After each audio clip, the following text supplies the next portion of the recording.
భూసేకరణకు వ్యతిరేకంగా ఏపీ రాజధాని ప్రాంతంలో ఇవాళ ధర్నా చేయనున్నారు వైసీపీ అధినేత జగన్. సిఆర్డీఏ ఆఫీస్ ముందు భారీ ఆందోళన నిర్వహించి ప్రభుత్వంపై ఒత్తిడి పెంచాలన్నది వైసీపీ వ్యూహం. అభివృద్ధి పేరుతో 3 పంటలు పండే భూముల్ని లాక్కుని రైతుల్ని రోడ్డున పడేస్తే చూస్తూ ఊరుకోమంటున్నారు జగన్.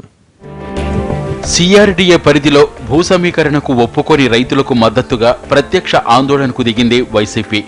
రాజధాని ప్రాంతంలో రైతుల ఇష్టం లేకుండా 3 పంటలు పండే భూములను బలవంతంగా లాక్కునే ప్రయత్నం చేస్తున్నారని ఆరోపిస్తున్న ప్రతిపక్షం ప్రభుత్వ చర్యలను అడ్డుకుంటామని చెబుతోంది.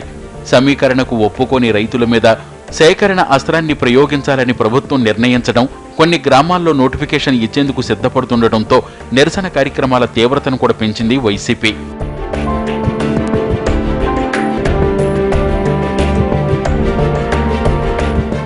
భూములు ఇవ్వబోమని గట్టిగా చెబుతున్న గ్రామాల రైతుల్నే ముందు పెట్టి భారీ ఎత్తున ధర్నా నిర్వహించబోతోంది.